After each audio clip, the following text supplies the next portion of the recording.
Well, come on, check it out, because it's...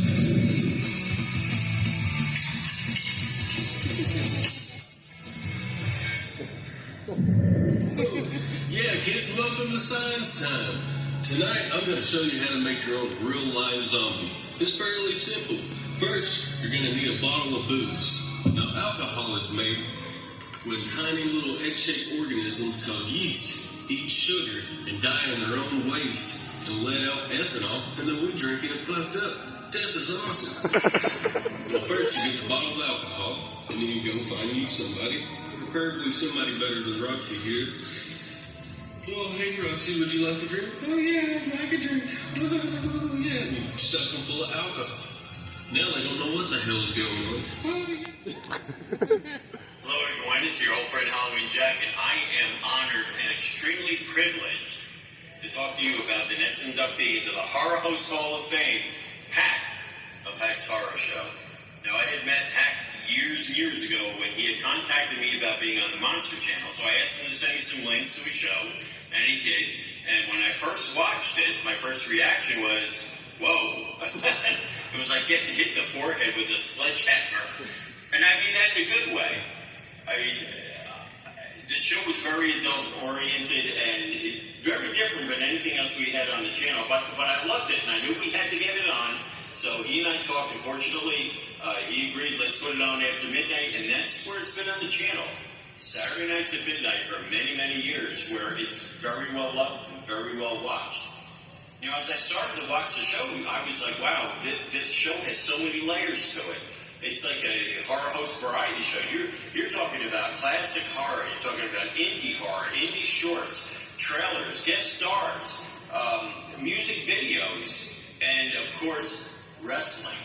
But as I started to look into it even more and watch it more and more, I realized how many levels there was to the host himself. Now, the Hack comes off as a badass dude, and he is. I mean, I hate to meet him in a dark alley or in a wrestling ring if he was pissed off at me. But then as I started to watch it, I was like, wow, he's making me laugh. Hack's a hell of a funny dude and a very well-rounded host. I just loved everything I saw about him, and I loved his style of horror hosting.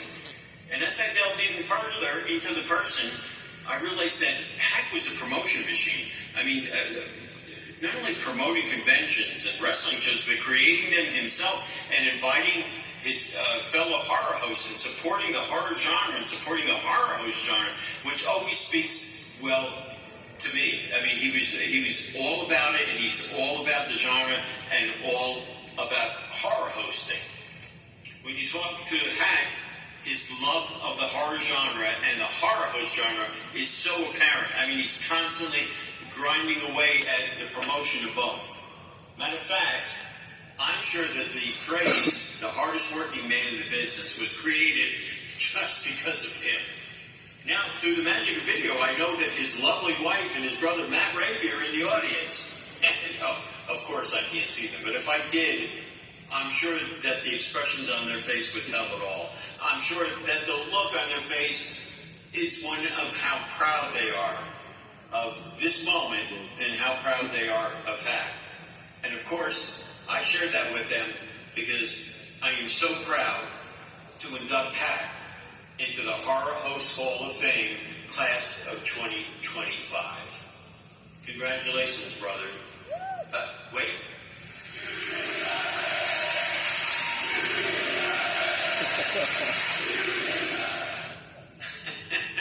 Yes, indeed, you do deserve it.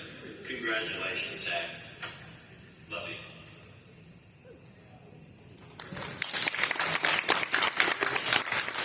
You do indeed deserve it, Hack. Come on up to the stage. Woo!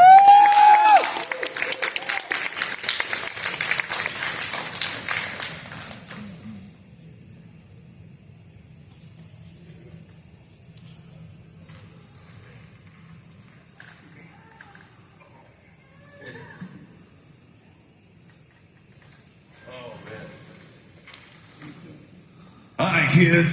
Sorry, I had to get that out of the way. Oh my God, I have so many things to say. I didn't prepare a speech. I'm always the type of guy just shoot from the hips. I love Halloween Jack, man. He cared about this genre when nobody else did. Class act, he's the best. I don't know where to start. Where should I? Well, one night when I was very little, I stayed up late and I seen Tales from the Crypt. And I was so infatuated by this puppet. I was like, what is this thing? Why does it scare me? Why does he have the same eyes as Chucky? Who is this guy?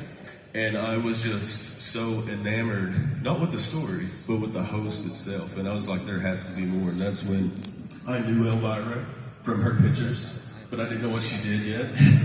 And then I found out how talented, how amazing she was. And then I found like Joe Bob Briggs, and then that opened the door. And I started finding all these other horror hosts out there. And I was like, what an amazing group of entertainers, amazing group of people. I have to be a part of this. This is what I want to do. This is all I've ever wanted to be ever since I was little. This being a horror host was it. It was the end all be all that and professional wrestling. I had scholarships for art school. I said, nope, I'm going to go be on TV. So I was so ready for that. And I did the same thing as Graves did. I went to my local public access station. I kicked up on the front doors and I said, how do I do this? And working with them, Justin, thank you so much, because he helped me. He let me shadow him. He taught me everything. Now I'm a consultant at the same television station I walked in the front door of, helping all these young kids, the future generations, keep making awesome TV for everybody in Knoxville. Like I said, this is all I've ever wanted to do, all I've ever wanted to be. I am so privileged to be inducted into the class of 2025 with so many amazing hosts. Sorry, I got nervous for the first time ever. My bad.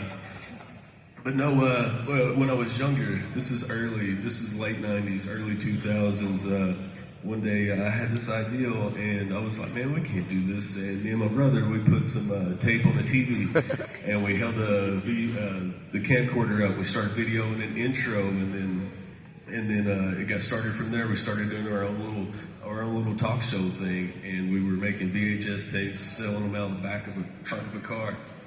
And then, there's a while there when I thought this dream might have died. I thought wrestling, the horror host, was all going to fade and go away. But then I met my beautiful wife, and sorry, my bad, Hack's emotional. I don't do that. I'm supposed to just come up here and drop F-bombs. But I met my beautiful wife, and she helped give me that courage and gave me that confidence to go back at it. And then when I did, over the past 7 years, it has been crazy. We have done so many movies, television. We've helped so much in the community with different free events. And the best part about all this, it's not having a solid gold chainsaw, which is pretty cool. It's having this, it's knowing that you have the respect of your peers, knowing that these people you idolize, that you think are amazing, like Graves, like Henry over here in the orange, like these guys sitting here, these people that you idolize saying, hey, you did it, you made it, it means everything to me. If you're in this genre and you need help, you need anything, you call Hack. Hack's got your back. I'll help you do it. Thank you all. Thank you for everything.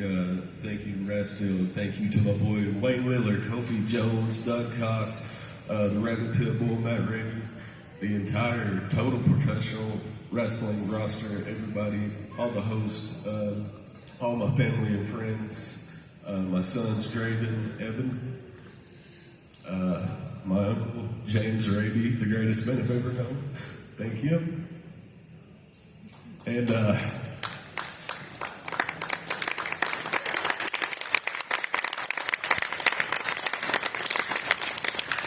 thank you to my beautiful wife. Thank you to Peppa Bear. Thank you to Diana. Most importantly, thank you to my grandparents that are no longer here. They're amazing people. James Raby and Wanda Raby. This is for them. Thank you. Oh, one more thing. We can't live like that. Never drop passes alone and always watch Hack's Horror Show. Bye!